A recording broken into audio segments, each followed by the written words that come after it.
get right into it. Let's jump right into the news articles we came across this week that we wanted to talk about. Yes, and the first thing that I came across was acclaimed illustrator Haruhiko Mikimoto compiles his anime character design works in new book, which includes Macross, Gunbuster, and Cabaneri of the Iron Fortress. Oh, now, cool! I didn't know that he did both Macross and I knew the art. I knew the art style was familiar, but I didn't realize it was the same guy. So that's pretty amazing. It's just that's why it felt like an old school anime when we first started watching it. Not in the same way that Megalobox, which is clearly an homage. But this one had character designs of the same guy. The character designs that were very that's what first drew my eye to it to make me want to watch it back in the day. Yes, it came from the character designs came from the Golden Age, and so it was kind of very. It was pulling from that, but to know that the guy who did the character designs for Macross has been working this long doing these many things. He's made an amazing career. Did they say when that book would be coming out and would be coming to the States, or is this a Japan-only thing? I didn't catch whether or not that was happening. The article mostly featured what was going to be in it. Okay. It's got a Japanese price. June 20th. I'll have to check to see Amazon to see if Amazon has a release for it, or pre-order for it here in the States. Because this would be something that I would definitely love to get my hands on. No kidding. Okay, next bit of news is also, another book, or a couple of books. One Piece this year is going to be getting 2 volumes containing the chapter cover stories. And One Piece has been running for quite some time. It's got over 900 chapters now. The first issue, or the first chapter of One Piece, came out in July 1997. July 19th, 1997. So that's 21 years ago when One Piece started. And every single chapter of One Piece, the very first page is a unique image that usually has nothing to do with the chapter beyond. Really? And that's what Oda-san, the mangaka for One Piece, I remember one of his chapters he did an homage to Naruto. Yeah, that was the week that Naruto ended. And so the two of them were sharing a bowl of ramen. Yeah, so Luffy, and you didn't see Naruto's face because it was covered, I think it was by Nami, because Nami was acting as the waitress for this little bar that they were in. It was an homage. It was an homage. Not a bar, but a restaurant, a little, hole-in-the-wall restaurant, a dive. Yeah. But a lot of times he'll use those to tell stories of things that are going on in the background. Oh, interesting. Like when Luffy was separated from his crew and went to go fight the Marines to try to save his brother's life, he used the chapter covers to kind of tell you what was going on with the other Straw Hat Pirates, just elsewhere. One page at a time elsewhere.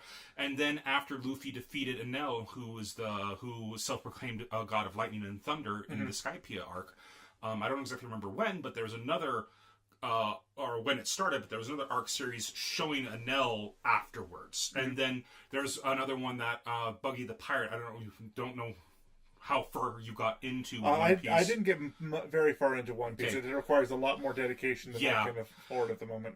Buggy the clown, he has the ability to, it's called the chop chop fruit is what he ate, and so he can separate his body into other pieces and have them move independently of their own. Yeah. He was defeated by Luffy and Nami working together to defeat him. Luffy, or he separated himself, and without realizing it, Nami took all the other pieces except for his hands, feet, and his head, and tied them all into a bundle. And then Luffy used his Gum Gum Bazooka, kind of his signature finishing move. Yeah. At least for the first while, his signature finishing move. Thank you. Yep. He used that to launch Buggy away. And then for a while, we see, for several chapters after that, we see the adventures of Mini Buggy, of him, how he gets his body pieces back, and some friends and stuff that he made. And those were actually made into episodes in the anime. That could be considered filler, but I don't consider them filler because they're canon, because Oda actually drew it for the manga. Mm-hmm. It's just rather than seeing a page at a time, that we get a couple episodes at a time. Yeah. But anyways, there are so many of those one-page chapter openers, chapter cover stories, that they are releasing 2 volumes containing each one. That's amazing. Mm-hmm. They're the size of the regular manga, so you can go ahead and put them with the rest of your collection. One Piece is a collection I've been intending to get more of. But yeah, it's called One Piece Doors. And the first one is going to be June 4th. The next one is going to be July 4th. I'm not sure if there's going to be an American release, but considering how popular One Piece is here in the States, I would not be surprised if we got an American release of this. Oh, I sure hope they do. And it would make a lot. It would make a lot of financial sense for them to do it. This is one of the.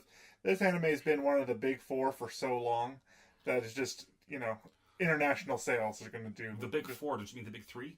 Is it 3 now? I could have sworn it was always the big 3. It was Naruto, One Piece, and Bleach. And now Naruto and Bleach are over. Yeah. So it's just kind of One Piece. That's kind of the big one. Okay. I mean, we still have like Hunter x Hunter. That's another really big one that's ongoing. Gintoma's a big one that is ongoing. But they've never reached the level of popularity as they did here in the States. Right. And Hunter x Hunter is also really, really well known for taking long hiatuses. Nowhere near as long as Berserk, but anyways. Yeah, I was actually watching a video on Berserk earlier today, and it says Berserk, which is currently in hiatus, and depending on when you watch this video, that may still be true. I don't think it's a hiatus any longer. No, I'm pretty sure it isn't. Chapters, so. But it's just one of those ongoing gags. That is one that is sadly mostly because a lot of the content is very adult and very, very mature. And I prefer more of the lighthearted stuff when it comes to anime. Sure. But at the same time, I feel like there's a big hole in my anime knowledge, my anime experience, simply because, I'm missing out on Berserk. So I'm toying with picking up the mangas and stuff, just so I can go ahead and fill those gaps. Anyways, so that's the news that we have for One Piece. And after that, some absolutely hysterical news that I came across. Oh, do tell. The Cowboy Bebop Cafe in Japan. We talked about this before. I think that it may have been one of our early test episodes when we were still trying to kind of get our format down and whatnot. Sure. The Happy Sugar Life. Sorry, I apologize. I think I gave us the... Yeah, I gave us the wrong link there. Let's go ahead and try to find the correct one. Yeah, but according to the title, while you're looking this up, apparently what's going on is a cafe in Japan is now a Cowboy Bebop themed and is serving all the quote-unquote bad food from the show. For the 20th anniversary... Okay, I found it. I don't know how I got the wrong link, but... It's for fans of Cowboy Bebop. They know that Spike and friends. They here. Let me go ahead and copy this and just go ahead and send it to you. All right. So you can go ahead and take a look at it. But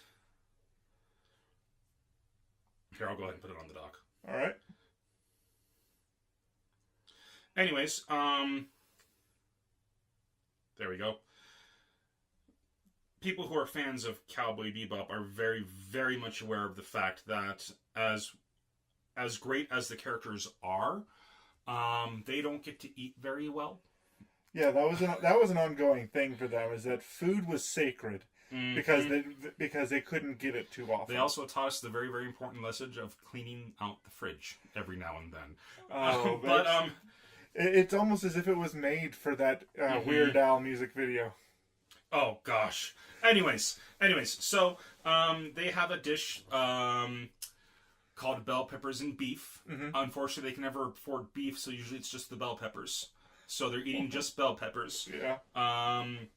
Then there is there's a dish inspired by the Mushroom Samba episode where they get drugged by eating bad mushrooms. Yep. These mushrooms will not send you on a psychedelic trip. But there's a dish theme with that. It's just like a mushroom burger. But yeah. The fridge monster from episode 11 was also a dish that could be eaten, although in reality, the inside of it is just coffee jelly instead of anything otherworldly. I mean, you can eat it. It's palatable. I mean, it's not like they're serving you disgusting food. No, but Japan does have... Well, we've seen some interesting things on Japan. There was that that game show where is it fake or chocolate? Like they had to bite a shoe, and either it was a chocolate perfect replica of a shoe, or it was an actual shoe, and you couldn't tell until you've bitten it. Yeah. That's a Japanese game show. It's either a chocolate shoe or a real shoe, and you don't know until you bite into it. Yes. That's Japan for you. But anyways... I saw a recent video that was kind of like that, where somebody took an actual ashtray, filled it with a cream base, sprinkled it with black and gray chocolate ash, and then took white chocolate, dyed it orange, and basically made an ashtray full of what looked like cigarette butts and ashes, but it was actually completely edible. It was a chocolate dessert. I saw once where somebody scooped out a jar of mayonnaise, cleaned it out and everything, and they replaced the contents with vanilla pudding. And it was just yellowish enough to make you think that it was mayonnaise. And they went around, putting a spoon in and eating a mouthful of vanilla yogurt, which is delicious. But as soon as you see them eating it from a jar of mayonnaise, you're just like, well, what are you doing? I couldn't be in the same room as this person. Anyways, as much as I would love to go visit this this cafe, they've got a bunch of memorabilia and stuff, like some pictures signed by the cast and crew, stuff signed by the artists, little figurines and things you can buy. It's only good until June 10th, and there's no way I'm going to be able to afford to buy a ticket between now and June 10th to go to Japan to go to this cafe. That's sad, but unfortunately, that's just the way it is. But I really, really hope anybody who's had the chance to go to it really, really enjoys themselves, because that seems like a whole lot of fun, especially for fans of Cowboy Bebop. Yeah. The last bit of news we have rolling up here is the Sony Interactive Entertainment CEO recently announced that he expects the PS4 to enter, quote, the final phase of its life cycle. Now, anybody with basic understanding of console marketing, the life cycle of a console is they put out the next generation, all of the early adopters buy it, and so that causes a spike in sales. And then over time, sales continue to diminish until it comes to a point where it's reached what's called market saturation, and anybody who is going to buy a PS4 has already bought a PS4. And so they can't expect to really sell more units. And that's kind of where we're reaching with the PS4. It has reached its market saturation point, and they're going to still continue making games for it and continue making content and updates and the like. But they're preparing to not sell more units. I've also seen articles saying that they're still planning on like the PS5 won't even be released for 3 more years. Yeah, they're still pushing the VR end of things. Yeah, they're still trying to do a lot with that. And they're doing a lot. They're still making content, but they just don't expect a lot more sales of the console itself. Well, and the PlayStation 4 has already done what it's promised to do. They wanted to extend the cycle of consoles. And we're still seeing amazing games that seem to be scratching the surface of what the PlayStation 4 can do. Especially with the PS4 Pro coming out. Yeah, that's already out. Yeah. Well, God of War. Sorry, yes. Yahtzee called it God of 4 in his review, and so I slip that every once in a while. But God of War, Dad of War, yeah, God of War. It's fantastic, and we rarely see games on that level on the PS4. But they wanted to extend the life cycle of consoles, so you remember back in the day, usually it was 5 years. Yeah, and then the new console would come out. Yep, and the problem was that there wasn't a whole lot of backwards compatibility anyway. No. Technology kept going. The PlayStation 4 came out November 15th, 2013 here in the States, and then I think it was February 2014 for Japan, so we actually got it before Japan, which is really surprising. But that's already almost 5 years for the life cycle. It sounds like they shipped it to us just in time for our Christmas season. Yep. So that was smart on their part. And then making sure that it got enough revenue to continue production. That makes sense. That makes sense. But no, so we're looking on coming up to 5 years here for the PS4, and it's still going strong. No hints of the PlayStation 5 yet. as long as Sony keeps focusing on what they've been doing for E3 and stuff, which is focusing on the games and things for the system, I think we're going to get several more years out of the PlayStation 4, like Sony's been saying. Oh, I hope so. I do hope so. Yeah, it's because you don't want to have to buy a PlayStation 5 anytime soon. I bought myself a PS4 as a graduation gift when I got my degree back in spring of 2015.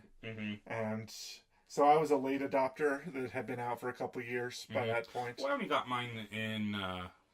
No, I think you got yours in 2016, didn't you? Because I got mine in 2015. No, I got mine spring of 2015 when I graduated. It was my graduation present to myself. Okay. Because I ordered the...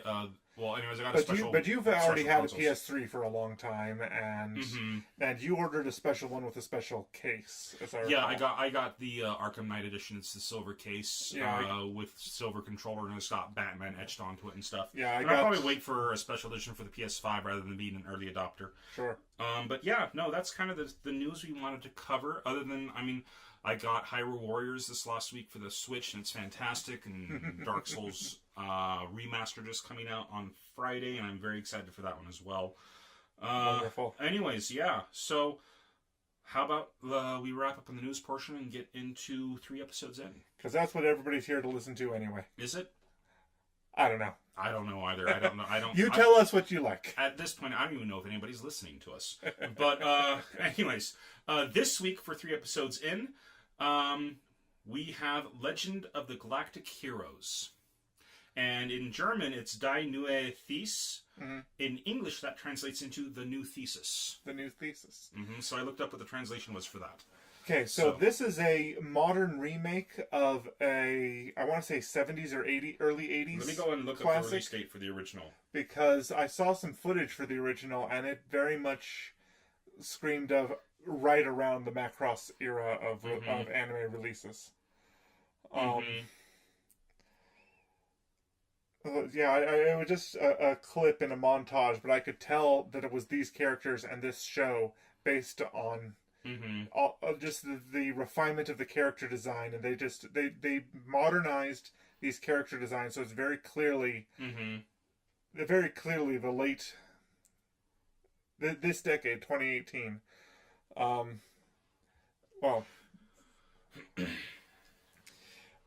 So the original series was 88 to 97. 88 to 97, okay. But that's the original 26 episodes, and then another 27 through 110. So it's the entire series is 110 episodes. Okay. So I don't know how many they released a year. And but they also have multiple films, and then they have another series that was 98 to 2000 of 52 episodes. Okay. Several manga series, and then now we've got the original, the remake of the original, which is The Legend of the Galactic Heroes Die Nue These. Yeah, which is what we're reviewing right now. Yep, that's what we are watching. That's what we've watched. We've watched the first 3 episodes of this, so you guys don't have to. Okay. But really, you should. Now, the first thing I noticed is, even just while waiting for it to load up, the character design, the uniforms reminded me very strongly of the generals from the first season of Sailor Moon. And it just... I really like that. Well, I liked the character. I liked the design. I liked the design, that very regal-looking uniform. And so it just... I liked it. Okay. Accusing me of being a nerd on this show. I know, right? Oh. I mean, you know how serious it is when I call you a nerd. Oh. So, the show starts off as a space battle is about to begin between 2 forces, and we're shown the battle from the point of view of the commander of the Galactic Imperial Fleet. The Golden Bomb Dynasty of the Galactic Empire. And the commander of the fleet, the High Admiral, is Reinhard von Lohengrin. Yep. And so it's through his point of view as they are going into battle. And something I absolutely adored is that as they were going back and forth, they bombard you with a lot of information. They give you the names and ranks of people and ships in text over and over again throughout, and sometimes and it's nice because they actually do reiterate from time to time as well, because if you've been introduced to this character more than once, they're kind of aware that you're not going to get it all the first pass, and so that's kind of nice. But I was actually paying attention to the ship names, and what's interesting is how the Galactic Empire ship names were all Norse based, like the Brunhild and the Heimdall and the Minerva, whereas and the Hyperion, whereas their opposition, the Alliance's ships, were all Greek based. The Leonidas, the Permagon, the Patroclus, and I just really liked the consistency in the. That's something that I noticed as well. The first episode is the Empire fighting a group. They're outnumbered by a group of ships, by several fleets of the Let me go ahead and pull up the name here. The Free Planets Alliance. The Alliance of Free Planets. And we learned that these people originally broke away from the Empire around near when it was first formed. The Empire's been for several hundred years now. They say that they've been in perpetual war for the last 150 years. 150 years. But they broke away, and we can go and get into that later, but that's why the two are fighting. The Empire sees them as rebels, and they're trying to fight for their own individual freedom. Right. Now what's interesting is how now the tactics in this first episode are really smart, because the Alliance ships outnumber them 2-1. But they split themselves up into 3 units with the intention of making surrounding them in a pincer move. And which is something they did in a previous battle, and was able to decimate the Empire in this battle. Yeah, they call it the Massacre of I didn't write the name Davos, down, something like the that. Massacre of Davos, or something like that. And so they're trying to recreate that event when the young commander Reinhardt orders his fleet to charge the middle group just as they're splitting apart. And so the middle group would be isolated, and the individual groups themselves have fewer ships than he does. So he outnumbers the groups, but not the whole. And so he's assaulting the groups one by one. But he does more than that. He cuts their communication, scrambles their ability to, like, they have ship links where, one ship controls multiple ships. Yes. So they're all moving as one. And he scrambles all that information, so the Alliance, or the Free Planet Alliance, the Free Planets Alliance, they're just in total chaos, and he just completely decimates the fleets. But before that, I was going to go ahead and talk about the names of the people in the Empire versus the names of the people versus the Free Planets, which you interrupted me when I was trying to do that. Okay. But it's okay, don't worry about it. But anyways, everybody in the Empire, they all have German names. Right. And they have German ranks. Like the leader of the Empire, he's the Kaiser. Which, anybody who's familiar with German history, that's actually the person who ruled the Germanic Empire during and before World War I. He was a Kaiser. Whereas in the fleet for the Free Planets Alliance, they all have English, Chinese, and other names from other parts of the world. Right. So to me, I'm seeing this as being kind of inspired by the events of World War I. Yes. And it's really, really interesting to be able to know the side that somebody's on just by their name. Yeah. And I like the consistency we've seen so far in that. And we're probably going to see, political turmoil and people switching sides and things like that. Oh, yeah. It has a very Dune feel to it, where we've got the different houses and different nobilities and different people of different alliances, and even within a given space that there seems to be intrigue and betrayal and people trying to overthrow one another for favor to the emperor and things of that nature. So I do enjoy it when stories have that level of depth. Yeah I'm really enjoying this so far. But anyways, so the let me get his name up again. Reinhard, the admiral, he's got a friend. A guy with Reinhard's got bright golden hair, and his friend has red hair. Siegfried Kriechess, or however you pronounce his name. I'm horrible pronouncing German names. Siegfried, but he doesn't call him Siegfried. He calls him by his last name. Yes. But Reinhard is talking to the other admirals, and all of them think that his plan is insane. They don't want to have anything to do with it, but because he's in charge, he tells them to do it. Yes. And so they go along with it. And they complain that, the only reason he's in charge of this fleet is because of how close his sister is to the Kaiser and all this backbiting and stuff like that. And he proves them all wrong just by completely decimating the first two fleets as if they were nothing. Yeah. They don't have a single loss at that point. And then they get to the third fleet. And as they're fighting the third fleet, we get a message. And they listen to that message. And the message comes from a Commodore who is below the fleet captain, fleet admiral, on the command ship. Then the command ship was the Patroclus. The Patroclus. The message comes from Commodore Yang Wenli. Yes. Or Yang Wenli. Yang Wenli. Yang Wenli. Mm-hmm. And so he sends out a message. And what's that message? He says, the ship admiral has been injured. He has assigned me command of the fleet. Don't worry. If you obey my orders, I will get you out of this alive. You'll get out of this alive, and we will win. And we will win. And the Admiral Reinhardt hears that, and he's just like, seriously, they have somebody that cocky on their side? And so they do this plan where they decide to go ahead and just decimate the rest of the fleet by doing a corkscrew maneuver. Corkscrew maneuver. Where all their ships just form into kind of a spearhead, and they just ram the enemy fleet just to go ahead and try and destroy it.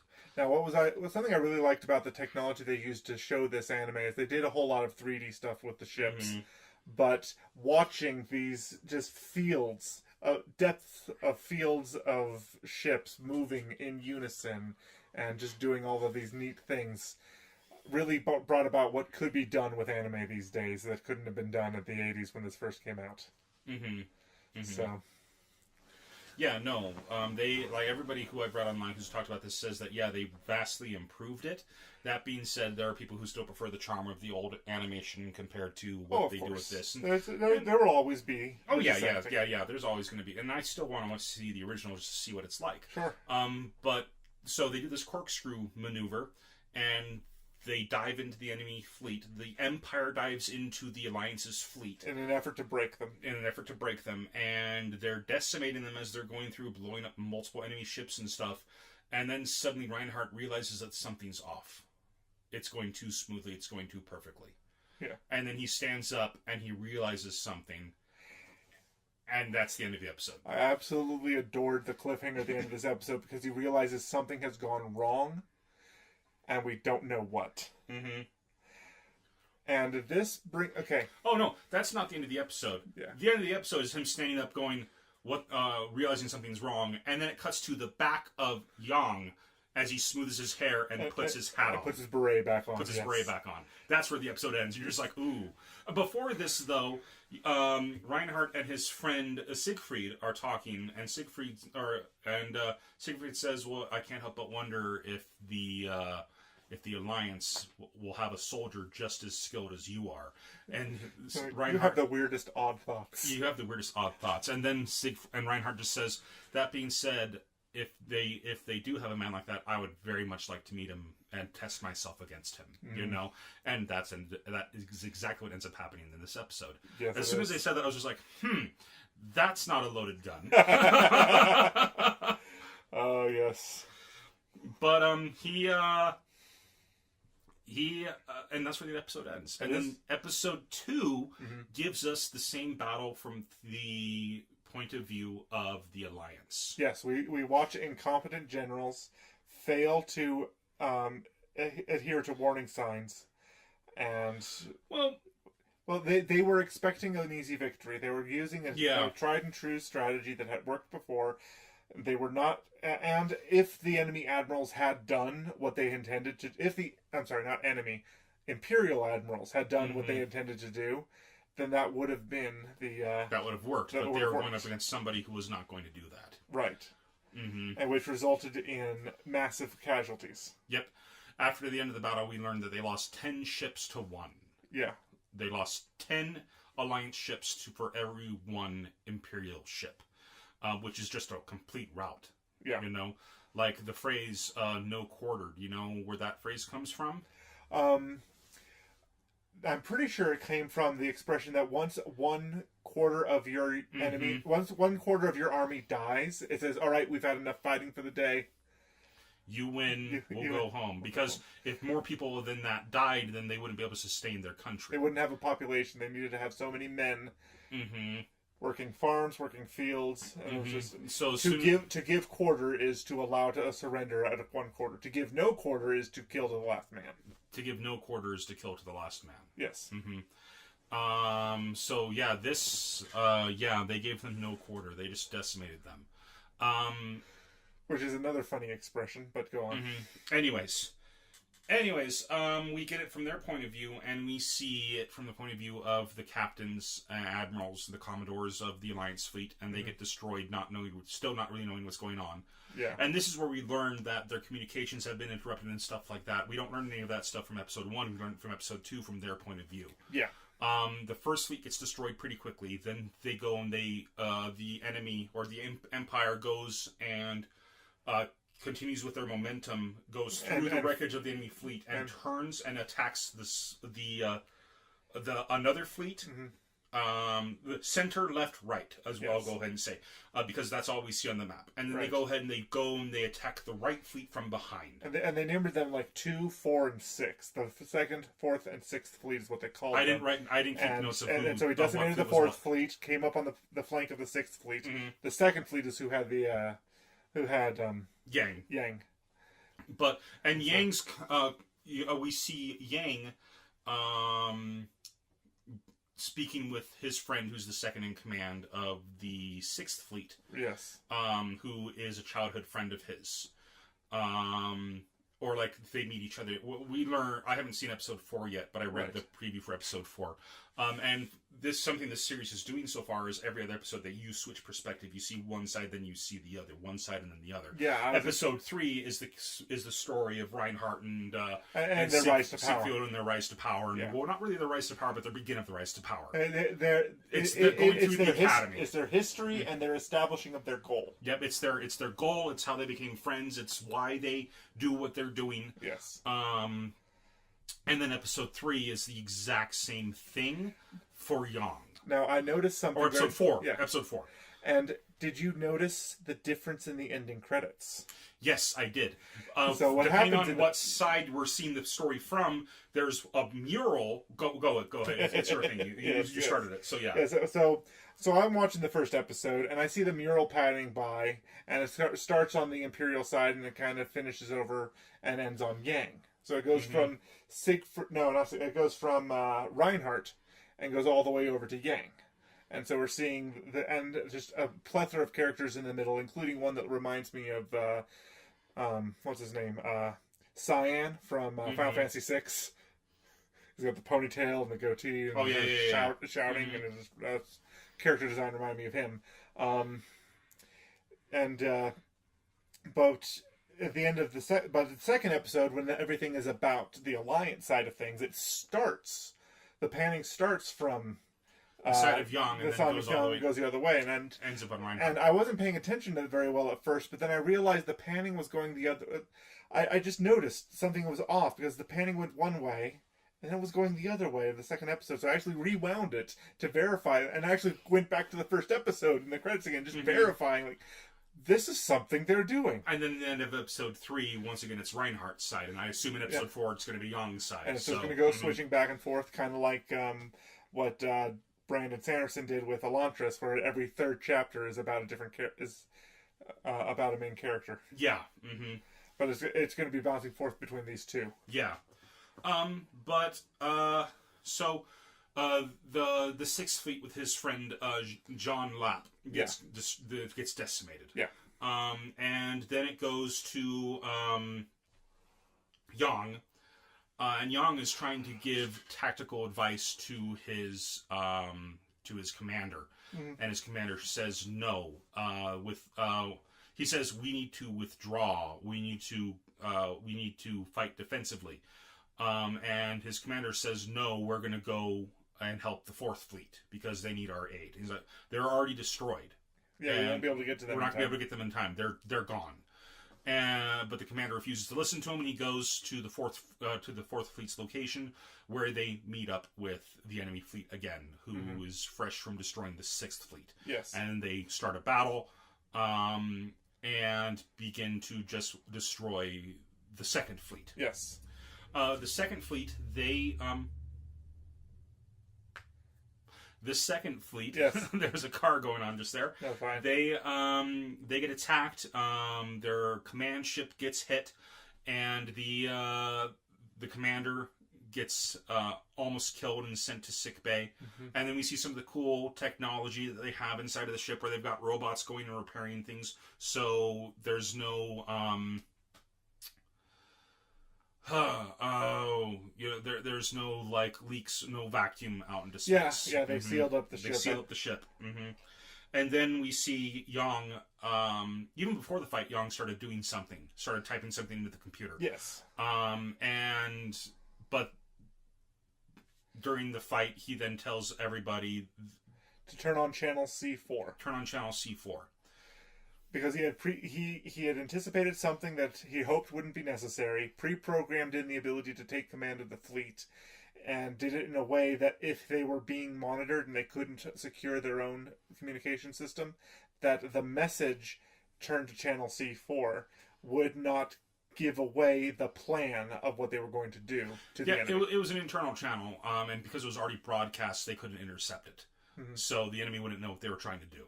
But turns out what the plan was, he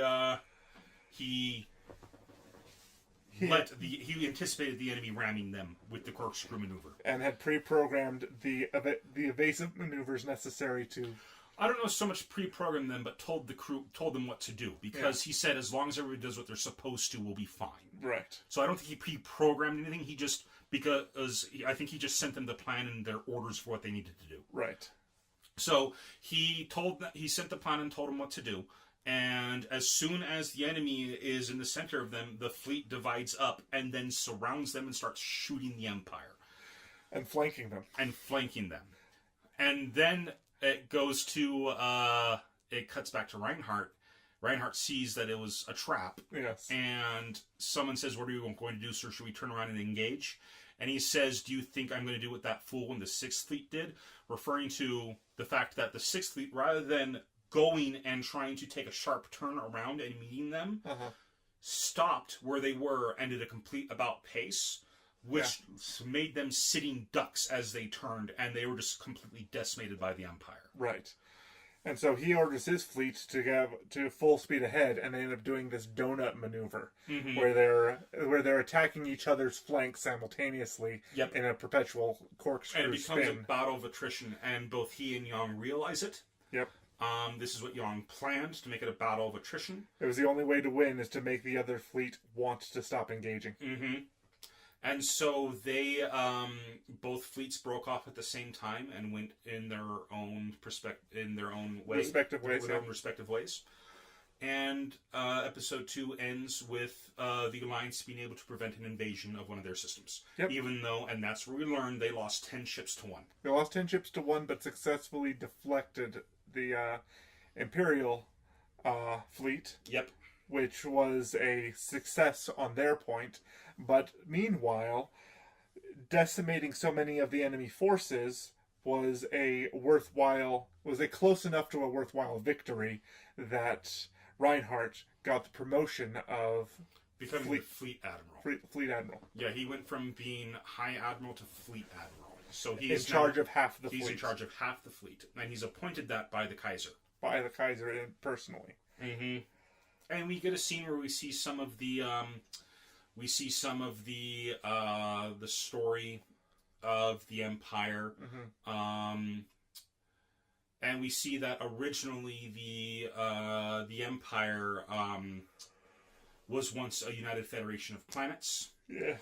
And then someone who was president of this Federation of Planets also became prime minister through his charismatic leadership. And through his leadership, he became the first emperor. He declared himself emperor of all humankind throughout the galaxy and established the first galactic empire. Yep.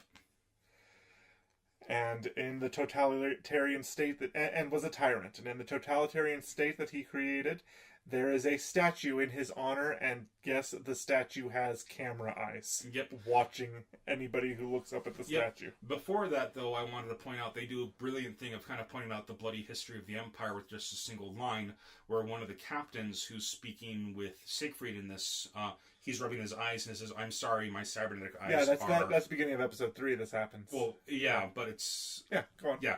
And he's rubbing his eyes, saying, "My cybernetic eyes are giving me issues." And he says, "If I had been born during the time of the first Kaiser, I probably would have been killed by his eugenics program. With his eugenics programs, yeah. by his programs to destroy the weak genetics, eradicate weak genes." Yes. Mm-hmm.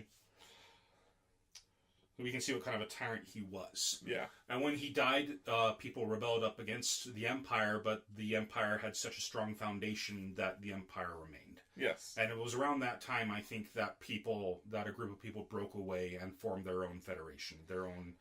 Right. Did you happen to write down the Emperor's full title? Like, he was somebody the 36th Emperor. Yes, Frederick the Fourth, 36th Kaiser of the Galactic Empire. That's what I knew. I got those numbers right, but yeah, yep.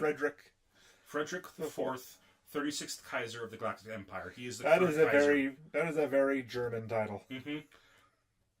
And we learn through the perspective, because this episode's a flashback episode after this point. We learn through Siegfried that he was, commoner, peasant living in a pretty nice little town, and he goes to school, and he comes home one day and he sees that the next door manor has been purchased. And some nobles have moved in, and some low-level nobles. Yeah, and he meets Reinhardt as a child, and he meets Anne Rose, who is Reinhardt's older sister. Yes, and he immediately falls in love with her. Immediately, he and Siegfried and Reinhardt become fast friends because Siegfried, being a noble going to a commoner school, a group of bullies try to single him out, and beat him up. And Siegfried learns about this and goes after him. Runs to his aid. And we see Reinhardt standing there, surrounded by what is left of the bullies' belongings. And he just says, "Well, that's probably going to teach them to never bother me again." As he's like tossing down a rock or something that he was holding on to. Just we don't even see what carnage he wrought on these boys. But his uniform is dirty, and he sees, "Oh, my sister's probably going to cry when she sees this." And then Siegfried, my apologies, comes up with the idea. With an idea, we don't see what it is, but they're inside of Reinhardt's house next, drinking some hot drinks and wrapped up in blankets. And the sister says, "I can't believe you boys fell into the fountain like that." So, yeah, it was Siegfried's quick thinking that kept Reinhardt from breaking his sister's heart. Yes. And so, nothing makes you thick as thieves quite as much as sharing a lie. Mm-hmm. But his sister then gets bought by the Kaiser. Yes. We don't know what that... We can guess what that implies, but we're not sure if that... if he just buys her as one of his mistresses or something. We're not sure. I'm not 100% sure if she is wife, concubine, mistress, or They have not come out and said what it is yet, but it will come up eventually, for sure. It's really upset both Reinhardt and Siegfried, and Reinhardt disappears for a little while. And when we see him again, he's in a cadet uniform. He's joined the cadet academy, and he says, "Siegfried, come with me." And Siegfried remembers that just as Anne Rose is going away with this fancy car and the Kaiser's men, she says to Siegfried, "Take care of Reinhardt. Make sure he's okay." And so, his commitment to her, he agrees completely and does everything in his power to both obey Reinhardt, but also keep Reinhardt safe even from himself. Mm-hmm. And then they both rise. They're both outcasts because one's a low noble, the other's a commoner. Yes. At this academy, but that just makes them closer to each other. And there's other students at this academy that are just absolutely horrific. They're the children of nobles. They did nothing to earn their place in the world. They're riding their servants for fun as horses. They're just horrible children. Yep. And they graduate as the top two in their class. Yes, Reinhardt as the valedictorian and Siegfried as the salutatorian. Mm-hmm. So the top two in their class, they graduate. And that's that night that Reinhardt tells Siegfried tells him his plan. Mm-hmm. But we don't see that plan until the end of the episode. Because of his appointment as the fleet admiral, mm-hmm. he now has the authority to visit his sister. And so he and Reinhardt and Siegfried go and visit his sister, and she's doing well. She sends Reinhardt off to go on some errand to go grab a bottle of wine that she got, and she talks with Siegfried quietly, asking him how Reinhardt's doing and stuff. Yeah. It's a pretty cute scene where we see that they're... Yeah. And Reinhardt comes back complaining about, you could have put this in a bit more obvious of a place. Yeah, so clearly she hid it so that she'd have more time to talk to. Yeah, she hid it so she'd have more time to talk to him. It's one of those beautiful subtleties that's just great to pick up on. Yep. But she... and then they have a good conversation that cuts to the night, and Reinhardt says we need to go back to battle. It's time for us to go back to battle. But before then, we cut back and we see the final bit of the conversation between Siegfried and Reinhardt at the statue. And so the statue's watching them, but possibly couldn't listen. Otherwise, he wouldn't have said what he did out loud. Yeah. But he says, the Galactic Empire has not existed for the entirety of mankind. Mm-hmm. This man burned down the previous history and built up the empire himself. Mm-hmm, because he was in the right place at the right time to do it. If he could do it, why can't I? Mm-hmm. And he says, "Help me conquer. Help me overthrow this empire," or something like that. Yes. And then it cuts back to the future, and it cuts back to present time, I should say. I thought the exchange went. He said something, and Siegfried's response is it was surprise at first, and then dedication and determination, where he says, "Please make this universe your own." I think he says that when I could have sworn they said that when they were adults. I could be wrong, but that was the line I was about to say. Oh, okay. So yeah, thanks for stealing my thunder. But yeah, Siegfried says, "Please make this universe your own." Yeah. So that's the end of episode 3. And episode 4, I read what's going to happen in episode 4, and we get to see Yang's childhood, and where he meets Jean and Jean's childhood friend. What's her name? I didn't write it down because she's not important yet. But let me go ahead and just pull up the description for the next episode here. Okay.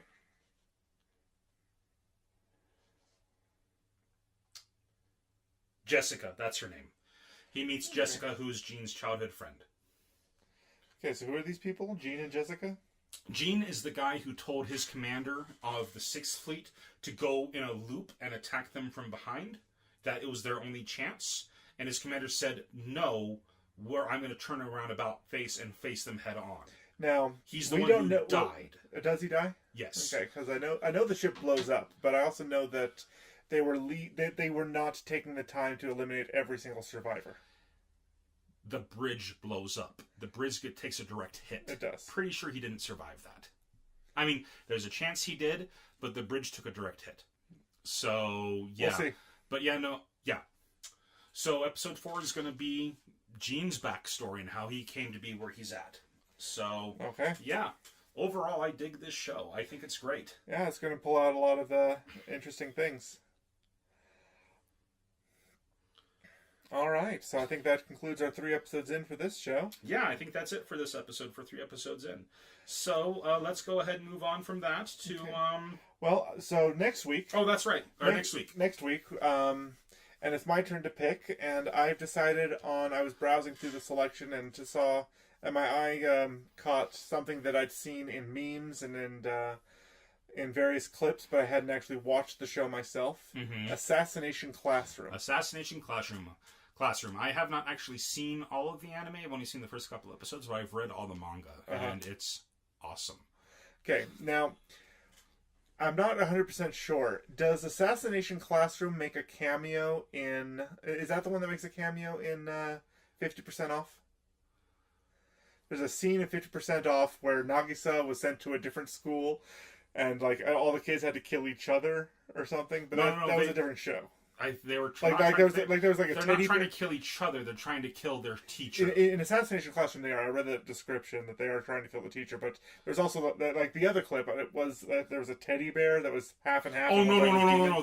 That's Dongoropa. Dongoropa. That's a video game series. That's also they've got some anime episodes. Or I think there's some anime for it, where it's a murder mystery. Where one of these students has killed another class member and you're trying to figure out who it is. Okay. And it's got crazy over-the-top executions, permadeath if you kill the wrong character.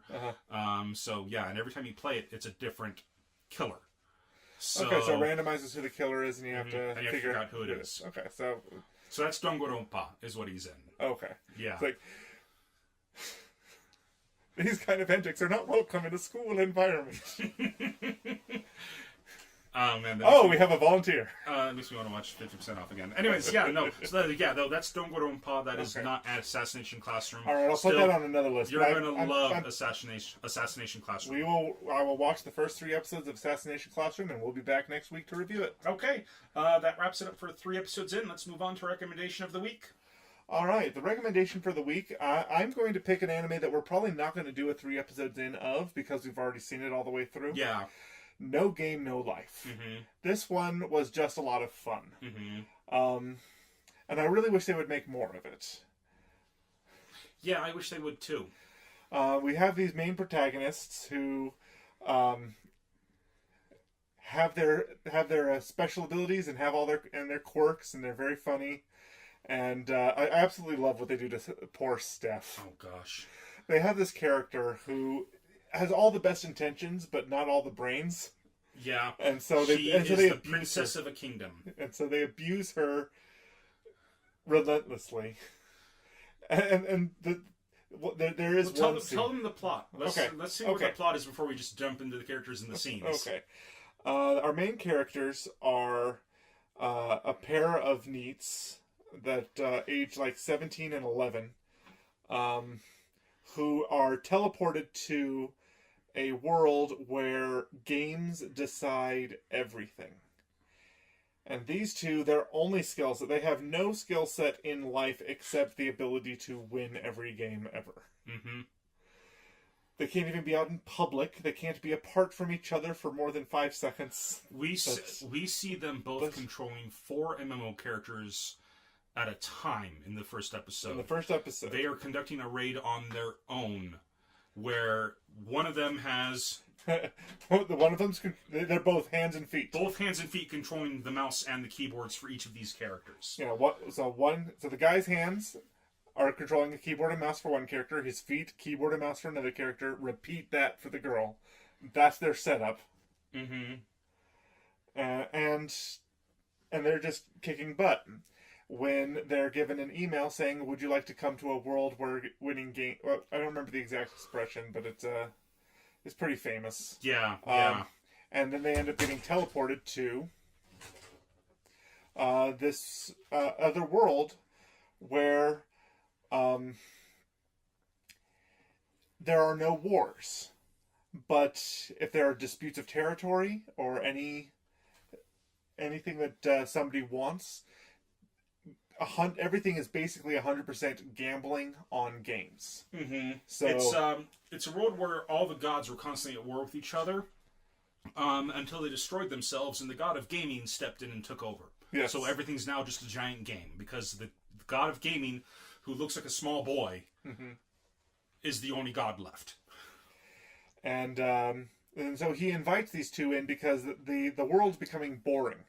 The wrong people are winning, and the game and the god of gaming is getting bored with the status quo, so he pulls these two people from our world into his, and puts them on a path of world domination. The first king. Oh my goodness! I just remembered the objection. Oh gosh, yeah, no, there's an objection scene. There's a scene that not only is a direct ripoff of Objection from Phoenix Wright, it actually throws that exact font on the screen. No holds bar. It just we're parroting this now. But no, okay, so they what is it? So they end up becoming the king and queen of a country because the country's monarch decided that the next king of that country needed to be decided on the winner of a tournament and not his own daughter. Now, his daughter is entering the tournament because she wants to be able to fend the kingdom that she's grown to love and that her father ruled, and she's not doing it for she's trying to win for honorable reasons, not just the selfish, this kingdom should have been mine by right.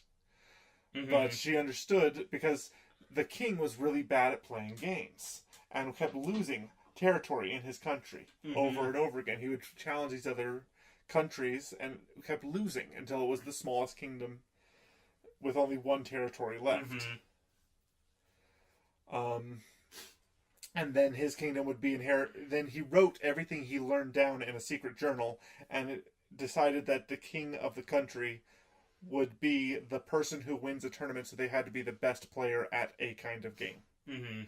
And so our heroes come in and win that tournament and become the kings, and then begin to start challenging and taking over other countries on a whole throughout the rest of the series, and they're just enjoying themselves way too much, and it's a whole lot of fun.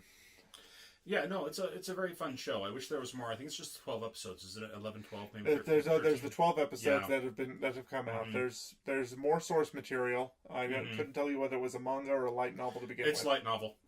Started off as light novel. Okay. So there's more material there, but it just doesn't look like they're going to make more anime, which is really sad. Nope. Okay. So that's our recommendation for the week, and I'm going to go ahead and tell you our creator shout out. That's my responsibility this week. And our creator shout out this week is The Longest Johns.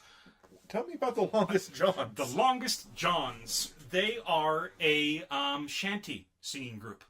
They sing sea shanties, and they do a fantastic job at it. A game came out recently called Sea of Thieves. Every time I watched it, like either a trailer for it or like even a let's play of it, it just looked like the most boring thing to me. And I don't want to say to my own horn and say I was right, but a lot of people say that it's incredibly repetitive. Like there's like 3 quests you can do over and over and over again, and that's the entire game. That's a shame. But when it first came out, The Longest Johns had a 3-hour stream where they sang sea shanties while playing this game for 3 hours. Okay. And they tour Europe. I think they're from the UK. And they tour Europe, England. England is part of Europe. I don't know where else they tour, but they sing. Tahiti is not. Tahiti is, yeah. They sing. They sing sea shanties, and I heard them sing Drunken Sailor, and it was the best rendition of Drunken Sailor I've ever heard. Now, Assassin's Creed 4 is the one where you play a pirate. Yes. You're an assassin who is also... You're a pirate who joins the assassins, pretty much. Yes. And one of my favorite things about that game is that you collect sea shanties, and as you're sailing through the sea, your men sing sea shanties. Like, you know how in Grand Theft Auto or other games, you have a radio that you can go ahead and change the channel on and stuff like that. Sure. Well, in this one, rather than listening to a radio and listening to rap or rock and roll or pop or something like that, you're hearing sea shanties. And I absolutely loved that little aspect they threw in there. And so seeing a bunch of singers sing sea shanties while playing a pirate game, as bad as it was, was just absolutely delightful. So yeah, they've got a channel on YouTube with most of their music. I think they've got their albums online as well for you to purchase. But yeah, I want to give a shout out to the Longest Johns for just doing something awesome like that. All right. Well, thank you very much. Is there anything else you want to talk about tonight? Nope, I think we're good. Fantastic. Well, thank you all for joining us. I've been Andrew. I've been Lee. And this is Whittaker Weekly. Have a great week. Signing off.